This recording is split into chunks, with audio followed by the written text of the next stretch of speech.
Thank you for your service. Thank you for your bravery.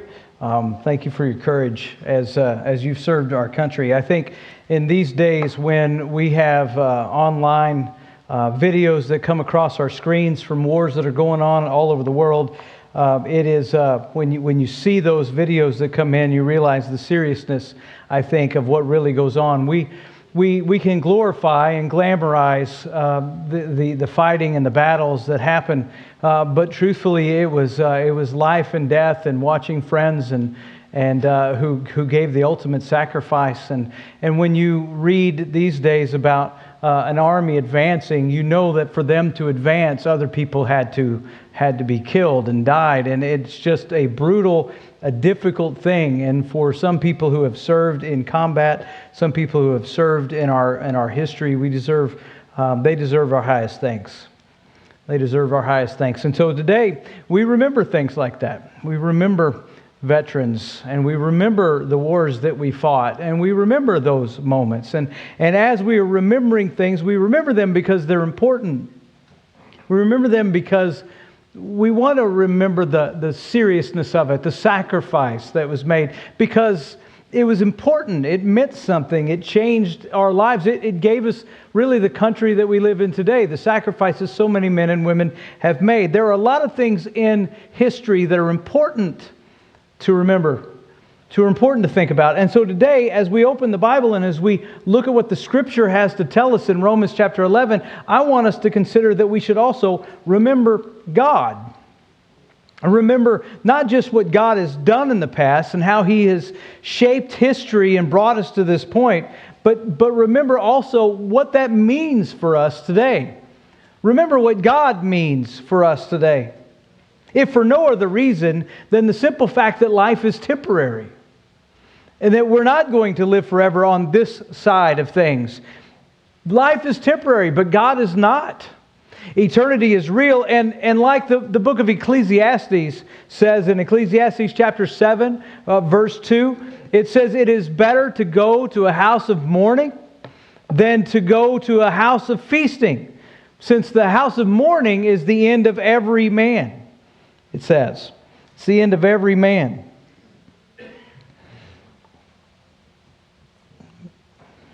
It's the end of every man, and it's an important thing to remember that this life is not where it all ends.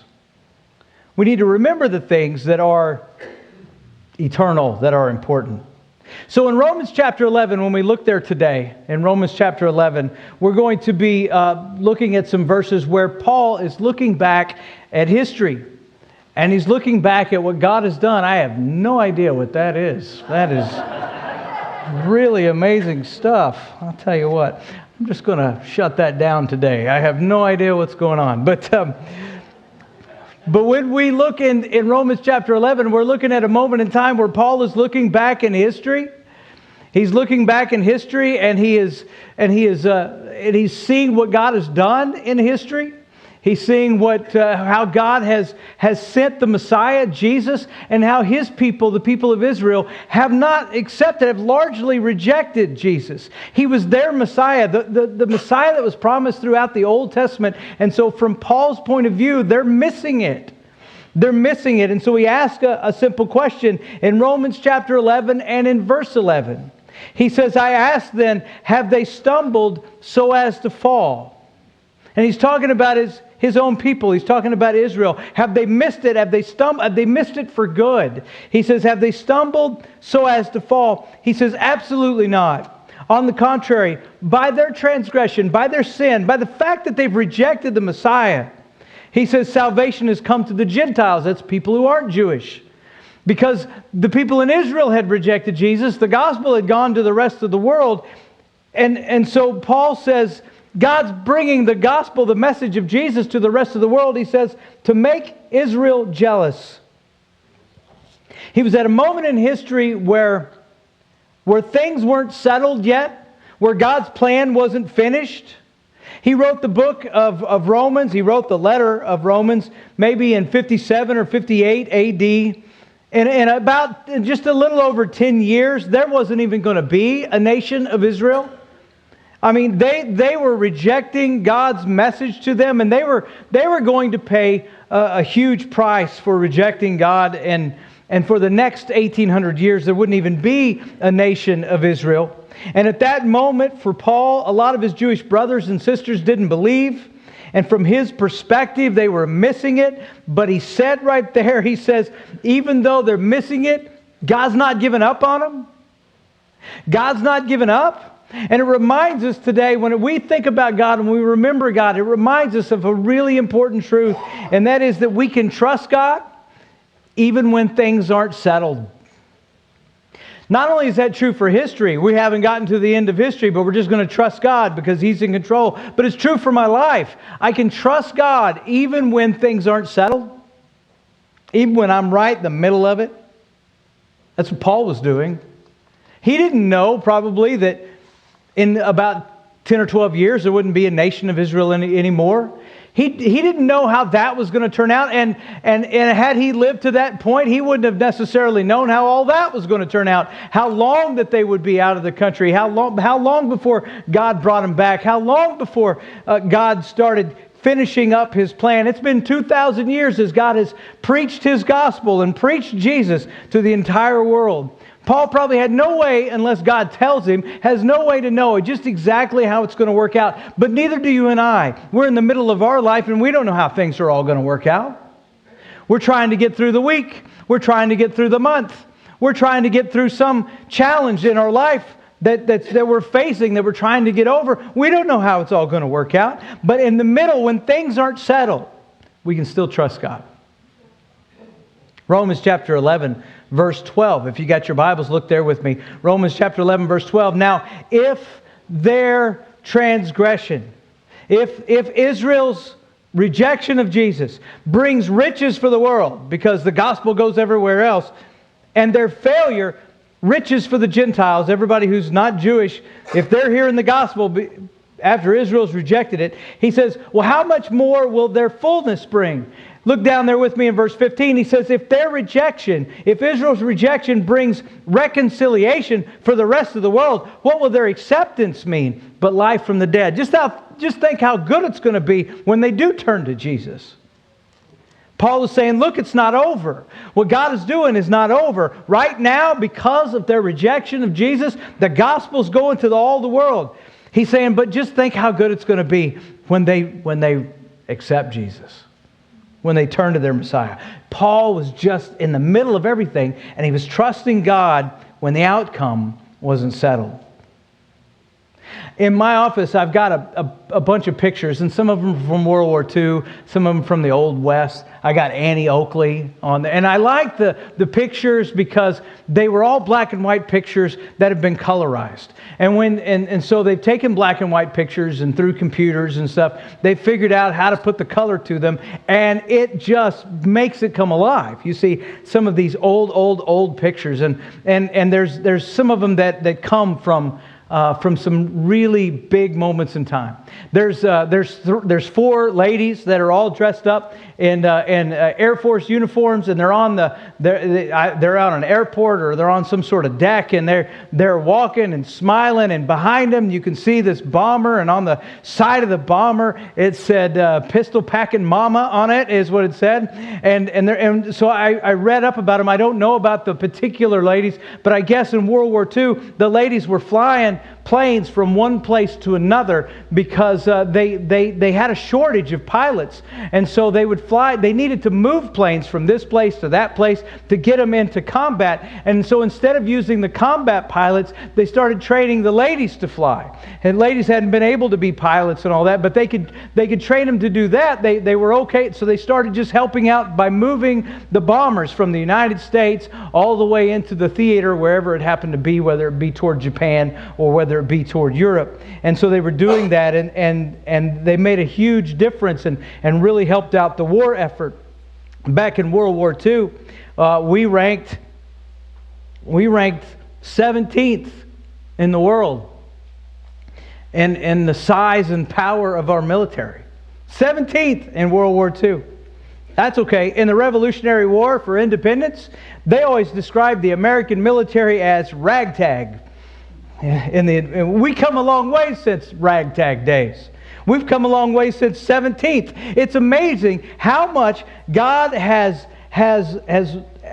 blessed our nation throughout history. If you'd have told the men and the women, some of them in those pictures, if you'd have told those ladies who were flying the planes because we were short of pilots, if you had told Ulysses S. Grant, I got a picture of him leaning against a tree, that was back in his skinny days before he got all chubby and before he became the president, and he's right in the middle, in the tent that he was, he's got the tent there, he's right in the middle of the Civil War. If you'd have told the people in 1864, or you'd have told the people in 1915, or if you'd have told the people in 1940, just what the strength of the U.S. military was going to be, the power of the U.S. military was going to be, how much God would bless the United States, they probably wouldn't have believed you. They were only 17th. We're a little bit higher than 17th now. But God has brought us through history. And when you look at those pictures, you can see people that are in the middle of it. And they don't know how it's going to turn out. And if somebody were to take your picture, they would take a picture, they would see you in the middle of your life. And your story's not been written yet. Not completely. Some of it has. But there's more left to go. And we're right in the middle of it still. It hasn't ended. We don't know how it's going to end. But in the middle of your story, you can trust God. In the middle of your story, you can trust God. The prophets in the Bible had prophesied some stuff about Israel. Hosea, for instance, in Hosea chapter 14, verse 4, said this about Israel. He says, I will heal their apostasy. I will freely love them, for my anger will have turned from them. He says, I'll be like the dew to Israel. Israel will blossom like the lily and take root like the cedars of Lebanon. It's going to turn out good. But they weren't there yet. They weren't there. All the way through the Old Testament, there's all these promises of judgment, but there's always this promise at the end that it's going to be okay, that God's going to fix it all. We're not there yet. We're in the middle of everything. But in the middle of everything, we can trust God when the outcome isn't settled. I'm encouraged by that today. I'm encouraged that the nation of Israel today is back in the land. I'm encouraged by that. Because today, not only is Israel back in the land, but there are Christians in Israel who are worshiping Jesus. The gospel is being preached in that nation. People are being saved. There's a thing called Messianic Judaism, where people who are Jewish worship Jesus as their Messiah. It's been a movement for several years now, and many people are turning to Christ through Christ through that message. We're not at the end yet. But if we keep trusting God, He's going to get us there. You're not at the end yet. Your life's not settled yet. But if you keep trusting God, He's going to get you there. Our story isn't finished, but like Paul, we can look back in history. We can see what God has done in history. We can look ahead. We can see what God has promised to do. And even though we're in the middle of everything, we can trust Him when things aren't settled. And there's going to be moments when things are really unsettled in your life. And in those moments, just trust Him. Keep holding on to Him. When we remember God, we remember that we can trust Him in the middle of everything. And the other thing we remember is, this one's a little more sobering. We need to fear God. Even though you might be saved already, we need to fear God.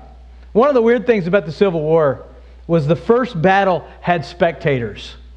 Do you remember that? They probably taught you that in school. I always wanted them to teach, about Vietnam and things like that, but they never would. But they'd teach us about the Civil War. And the Civil War, one of the weird things about the Civil War was that the first battle had spectators. It was the first battle of Bull Run. The general public at the time just assumed that the government was just going to overpower and crush the South. It wasn't supposed to even be a full-blown war. Nobody had any idea that it was going to become the bloodiest war in American history. They probably should have taken things more seriously. And it's kind of true for us that we should fear God, even though we might be saved already. There's some things about God that we need to take more seriously. In the Old Testament, it talks about fearing God a lot, but it really wasn't talking about being afraid or scared of Him. It was talking about healthy fear, being respectful, being humble, because God is mighty and God is holy. There's a place in the Old Testament in Jeremiah chapter 5, verse 22, where God says this to the Israelites. He says, "Do you not fear me? This is the Lord's declaration. Do you not tremble before me? The one who set the sand as the boundary of the sea, an enduring barrier that it cannot cross." He says in the next verse, "But these people," talking about the Israelites, "these people have stubborn and rebellious hearts. They've turned aside. They've gone away." He's talking about the Israelites, the people that were God's chosen people, who knew God, who knew all the right answers. If they went to Sunday school, they would have known the right answers in Sunday school. And yet those people did not fear Him. They might be religious, but they really weren't following. They weren't taking God seriously enough. And that's Paul's caution here in Romans chapter 11. He's talking about the Israelites and how they were missing out, but then he turns it around and he says, now look, you need to be careful too. And so he uses an analogy here in Romans chapter 11 where he compares God's kingdom to an olive tree. And he compares you and me and people to branches. And look at what he says in Romans chapter 11, verse 17. He says, if some of the branches, God's family that have rejected Jesus, he says, if some of the branches have been broken off, and you, though a wild olive shoot, have been grafted in, you get to be part of God's family. Even though you weren't Jewish, even though you weren't part of Israel, you get to be part of God's family because of faith in Jesus. So God's going to take this wild olive shoot, that's you, He's going to graft you into the tree. You can be part of God's family now. He says, if some of the branches have been broken off, and you, though a wild olive shoot, have been grafted in among the others, and now share in the nourishing sap from the olive root. Verse 18, he says, do not consider yourself to be superior to those other branches, the ones that got cut off. If you do, consider this. He says, you do not support the root, but the root supports you. Verse 19, you will say then, well, branches were broken off so that I could be grafted in. Verse 20, he says, granted, but they were broken off because of unbelief. And you stand by faith. Do not be arrogant, he says, but tremble. Verse 21, for if God did not spare the natural branches, He will not spare you either. Remember who God is. Remember what He's done. Take Him seriously. We're not going to be perfect people. All of us have come to Christ with baggage, with problems, with difficulties. And we should remember that. We should stay humble before a holy God. We should seek to grow. And we want Him to work in our life because we need Him to work in our life. We need to let God work on us. Let Him convict your heart. Let Him open your eyes. Let Him change your mind. Make sure that Jesus is everything to you. Stay humble. Amen. If you wanted to sum up what being a Christian is like, if you wanted to sum it up in just one statement, I don't think you can beat what John the Baptist said. John the Baptist said this in John chapter 3 and in verse 30. He said this about Jesus and Himself. He said, Jesus must become greater. I must become less. He had the right attitude. He was humble. I don't think John was a perfect guy.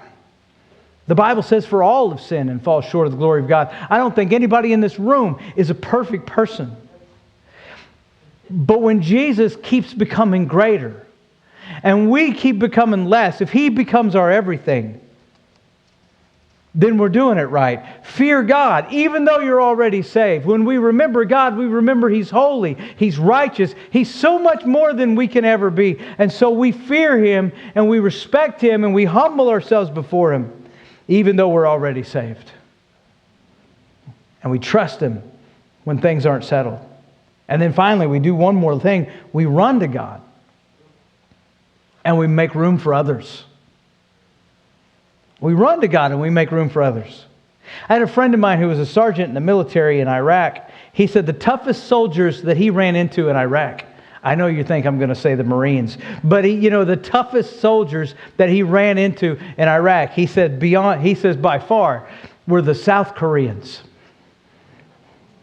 I expected him to say Marines, but he didn't like Marines, turns out, because he was Army, and I don't know, something about a rivalry. But he said the toughest ones he ran into were the South Koreans. See, the South Koreans, you might not have known this, had actually sent troops to Iraq. A lot of nations sent troops to Iraq. It's kind of surprising how many nations sent troops to Iraq. Even Ukraine sent troops to Iraq, supporting the effort that we had in those days. And so it's crazy. But that's the thing about the United States. The United States, for pretty much our entire history, anytime we get into a fight, we like to have allies.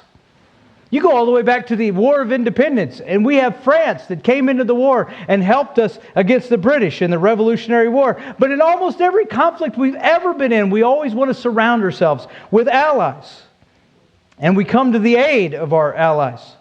In World War I, the French and the British were losing because Russia had their communist revolution, and so they kind of pulled out of the war. And the Germans had been fighting the Russians on that side, but now they didn't have to fight them anymore. So they took all of their troops from that side and began moving them to the other side where they were fighting the British and the French, and Germany began to win. And it was starting to become really worrisome in World War I that Germany was actually going to win because Russia had dropped out of the fight. And so the United States finally joined. And the United States had become the last hope for Europe in that moment because the tide had sort of changed. But nobody knew how the United States was going to fight in World War I. Nobody had any idea because we hadn't been in a fight like that in 100 years. The Germans knew that we were coming. They knew that we had joined, and so they began an offensive to try to hit as hard as they could, as fast as they could before that we got there. And they were only 50 miles outside of Paris. And as they were 50 miles outside of Paris, they had their best troops on the front. And the United States had to jump into the fight before we were trained, before we were ready, before we had all of our troops there, because it had become desperate. And a whole bunch of Marines set up in a place called Billow Wood. And as they set up, they were starting to dig some foxholes. I think it was the first time they were ever called foxholes. They were digging some foxholes and trying to get set. And as they were doing it, the Germans had hit with an offensive, and the French troops that were there were retreating because the French troops were tired, they were demoralized, they'd been fighting for years, and they were retreating through the woods, and they were passing the Americans. And one of the commanders for the French army yelled at the Americans, "You need to retreat, the Germans are coming, you need to retreat and back up." And Captain Lloyd Williams in the Marines looked at him and said, "Retreat, we just got here." Became a famous line. I took the cuss word out of it.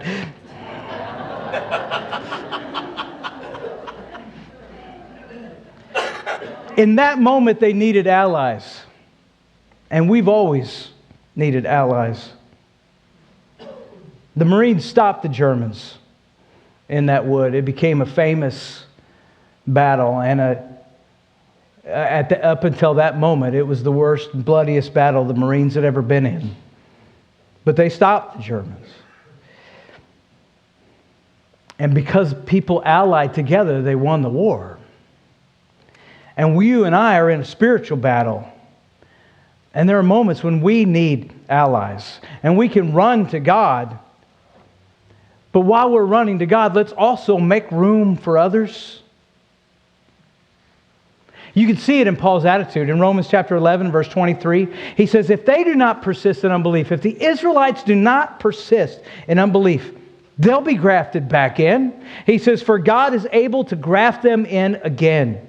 He's able to bring them back into the fold, bring them back into the family. He says in verse 24, he says, after all, if you are cut out of an olive tree that is wild by nature, and contrary to nature, were grafted into a cultivated olive tree, how much more readily will these, the natural branches, be grafted back into their own olive tree? Israel had a history with God, and they had fallen away. Many people in Israel had fallen away, but it would be so easy for them to come back. It would be so easy. Jesus was their Messiah. That whole history they had with God in the Old Testament, it'd be so easy. And Paul is saying God's not through with them. And he was writing to a lot of non-Jewish people, and he was talking about the Jewish folks that didn't believe in Jesus, that weren't on their side, but Paul was looking ahead, and he said they can still turn to God. They can still come back in, and look how great it's going to be when they do. And you and I, today, we can turn to God, but God's not just after you. He's not just after the people in this room. He's after every single person who lives in Springfield. He's after every single person who lives in Greene County.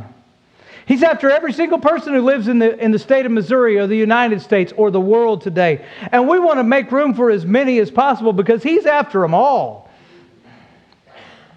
He's after them all. In 2 Peter chapter 3, verse 9, there's this really incredible phrase where Peter writes that Jesus is not wanting anyone to perish. You know how many people anyone is? It's everyone. It's all of them. He doesn't want anybody to perish, but all to come to repentance. It's an important thing. We have to make room. One of my wife's favorite things is when there's so many people at church that she can't sit in her normal spot anymore.